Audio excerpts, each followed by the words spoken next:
안녕하세요. 익명의 도시입니다. 오늘은 질문으로 시작해 보겠습니다. 여러분은 거주지를 선택할 때 어떤 조건을 고려하십니까? 어떤 분들은 좋은 주택 혹은 아파트를 고려할 것입니다. 혹시 자녀가 계시는 분들은 교육을 고려하실 수도 있겠죠. 그리고 상업시설, 주변에 좋은 상권이 있는지를 고려하시는 분들도 있을 것입니다. 아니면 교통을 고려하시는 분들도 있습니다. 특히 교통과 관련하여 한국, 특히 서울은 대중교통이 편리하여 어디에서나 누구나 쉽게 그리고 저렴하게 대중교통을 이용할 수 있습니다. 그러나 과연 미국에서는 어떨까요? 대중교통이 발달되지 않은 미국에서 특히 자가용이 없는 저소득층의 경우에는 어떻게 될까요? 이러한 점들을 고려하면서 오늘은 스페이셜 미스매치라는 개념에 대해 이야기해 보겠습니다. 스페이셜 미스매치의 정의는 간단합니다. 스페이셜 미스매치는 노동자의 거주지와 일자리 사이에 존재하는 공간적인 차이를 의미합니다. 물론 대부분의 사람들의 직장과 거주지는 거리가 많이 떨어져 있는 경우가 많습니다. 그런데 왜 이것이 문제가 될까요? 이는 유색인종과 백인 사이에 존재하는 인종차별과 세그레게이션이 존재하는 미국의 맥락에서 두 집단 간의 스페이셜 미스매치가 많은 차이를 나타내고 있기 때문입니다. 그런데 이는 자연적인 과정의 결과가 아닌 정책의 문제이며 이해관계 당사자들의 의도적인 결정 혹은 행동으로 인해 파생된 결과라는 점에서 미국에서는 논쟁적인 주제들 가운데 하나입니다. 그렇다면 이 스페이셜 미스매치를 어떻게 측정할까요? 물론 여러 가지 방법이 있지만 여기에서는 간단히 두 가지를 제시하겠습니다. 첫 번째는 통근 시간 혹은 통근 거리의 차이를 비교하는 방법입니다. 예를 들어 미국에서 인종차별과 주거 격리로 인해 특정 지역에 흑인 혹은 백인들만 주로 거주하는 지역이 있는데 동일한 소셜 이코노믹 스테이터스를 갖는 흑인과 백인 가구에 대해서 흑인 가구의 평균 통근 시간이 40분인데 반면 백인 가구의 평균 통행 시간이 20분이라면 흑인들이 더 먼 거리를 통근하고 있다고 해석할 수 있고 이는 두 집단 사이에 스페이셜 미스매치가 존재한다고 결론 내릴 수 있습니다. 두 번째 측정 방법은 해당 지역 내에서 거주자 근처의 일정 거리 내에 일자리의 수와 구직자 수의 차이 혹은 그 비율을 측정하는 것입니다. 예를 들어 두 개의 지역 A와 B가 있습니다. A 지역에는 일정 거리 내에 이용 가능한 일자리가 200개인 반면 구직자의 수가 100명입니다. B 지역에서는 이용 가능한 일자리의 수가 100개인 반면 구직자의 수가 200명입니다. 이 경우 두 지역 중에 어느 지역에서 일자리에 대한 경쟁이 더 치열할까요? 간단한 문제입니다. 당연히 지역 B가 더 경쟁이 치열할 것입니다. 이와 같이 한 지역 내에 직업을 구하는 구직자의 수가 지역 내 취업 가능한 일자리의 수보다 많다면 이 지역은 다른 지역에 비해 상대적으로 스페이셜 미스매치를 겪고 있다고 할 수 있습니다. 이와 관련하여 여러분들에게 소개해드릴 기사는 시티랩의 2020년 2월 20일자인 For those living in public housing, It's a long way to work 이라는 제목의 기사입니다. 이 기사는 미국에서 공동주택 혹은 다른 형태의 주택 보조를 경험하는 구직자의 경우 그렇지 않은 구직자보다 더 많은 스페이셜 미스매치를 경험하게 된다는 묘지의 기사입니다.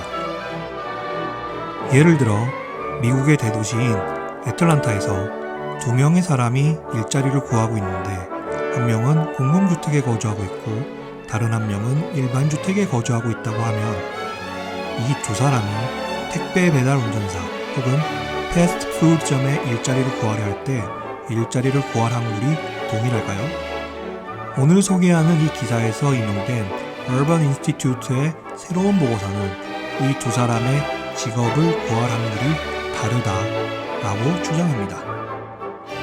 이 보고서에서 사용된 연구 방법에 대해서 간략히 소개하면 사용된 자료는 2015년에 수집된 일자리 목록과 구직자들의 자료이며 16개 대도시에서 게시된 일자리와 해당 직장으로부터 합리적인 통근거리 내에 거주한 지원자를 확인하였다고 합니다.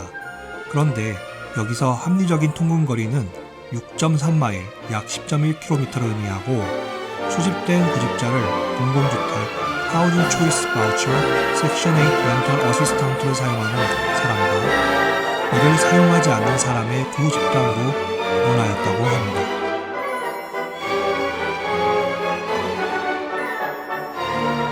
다음의 그래프는 여러 인구 집단에 대해 합리적인 통근거리인 6.3마일 이내에서 이용 가능한 일자리보다 구직자가 얼마나 많은지를 보여주고 있는데 공공주택에 거주하는 사람들이 직업을 구하는데 가장 경쟁이 심하다는 것을 쉽게 알 수 있으며 우리는 주택보조를 받지 않는 저소득층 혹은 저소득층이 아닌 사람들보다 구직에 있어 더 심한 경쟁에 놓여 있다는 것을 보여주고 있습니다. 그렇다면 왜 이러한 결과를 갖게 되는 것일까요? 이는 공공주택에 대한 부정적 이미지가 역사적으로 공공주택이 기회, 예를 들면 일자리로부터 훨씬 더 거리가 먼 지역에 입지하도록 하였기 때문입니다. 이와 마찬가지로 다른 주택 지원 프로그램인 하우징 초이스 바우처나 섹션 8을 이용하는 가족들도 유사한 상황을 겪게 됩니다. 이러한 결과로 주택 지원을 받는 가족은 근처에 고용하려고 하는 사업이 더 적은 지역, 다시 말해 일자리가 부족한 지역에 입주하게 되어 구직에 있어 상대적으로 경쟁이 더 심한 상태에 있다는 것을 말해주고 있습니다. 그러나 이러한 경향이 모든 지역에서 동일하지는 않습니다. 이 그래프는 16개의 대도시 지역에 대해서 거주지에서 6.3마일 이내에 구직자의 수와 일자리 수의 차이를 주거보조를 받는 집단과 주거보조를 받지 않는 저소득층, 그리고 저소득층이 아닌 집단에 따라 보여주고 있습니다. 그래프에서 보이는 것처럼 지역에 따라 이러한 경향에 차이가 있다는 것을 알 수 있습니다.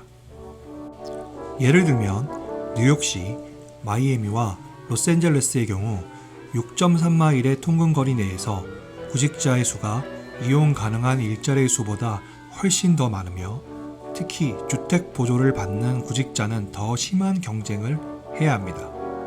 반대로 보스턴, 샌프란시스코, 미니애폴리스의 경우는 이와 반대의 결과를 보여주고 있습니다.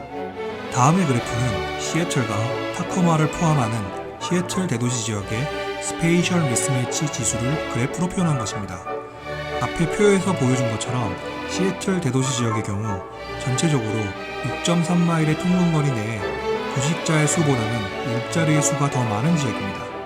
그러나 대도시 지역 내에서 시애틀과 타코마 지역은 조금 다른 양상을 보여주고 있습니다. 우선 시애틀의 경우 실제로 지역 고용시장이 건강하고 건설 속도가 활발하게 증가하고 있어서 도시에서는 주거보조를 받는 가구의 일자리의 경쟁이 심하지 않습니다. 다시 말해 주택보조를 받는 가구의 대다수는 일자리가 풍부한 도심에 집중되어 있고 일자리에 대한 수요를 충족시킬 준비가 되어 있다고 할 수 있습니다. 반면 타코마와 같은 도시에서는 시애틀과는 달리 주거보조를 받는 가구는 취업시장의 전망이 밝지 않다고 할 수 있습니다. 다음으로 보여드릴 그래프는 애틀란타 대도시 지역의 스페이셜 미스매치 지수를 표현하고 있습니다. 앞에서 설명한 것처럼 전체적으로 6.3마일의 통근거리 내에 구직자의 수보다는 일자리의 수가 훨씬 더 적은 지역으로 스페이셜 미스매치를 겪는 도시 중의 하나입니다. 그래프에서 보이는 것처럼 애틀란타와 같은 도시에서는 공공주택 혹은 주택 바우처를 받는 가구들에게 취업시장에서의 전망이 밝지 않습니다. 이는 애틀란타 북동부 교외 지역에 상대적으로 많은 일자리가 분포되어 있기 때문입니다. 그렇지만 여기에서 드는 생각은 주거지를 선택하는 데 있어서 일자리에 대한 근접성이 최우선의 고려사항인가 하는 점입니다.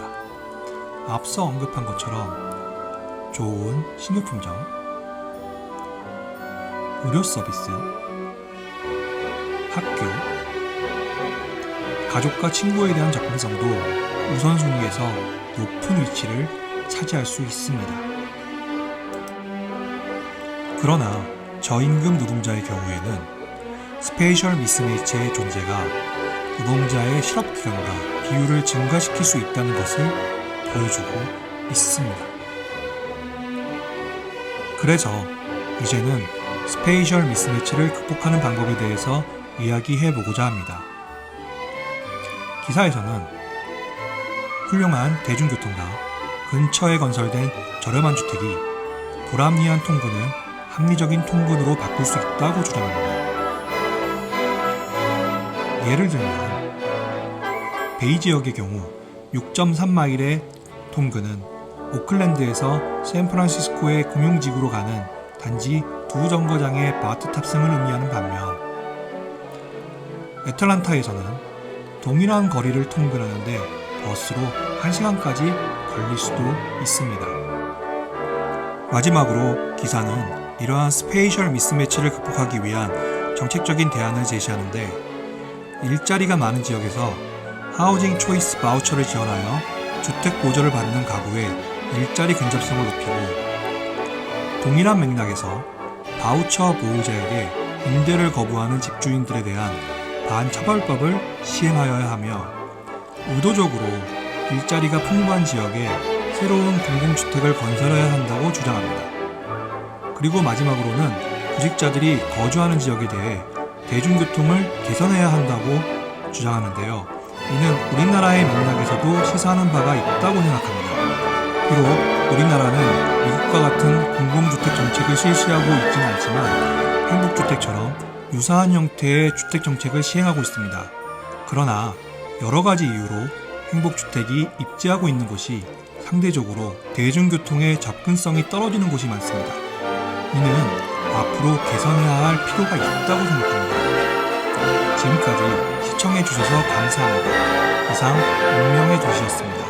구독과 좋아요는 콘텐츠 제작에 많은 도움이 됩니다.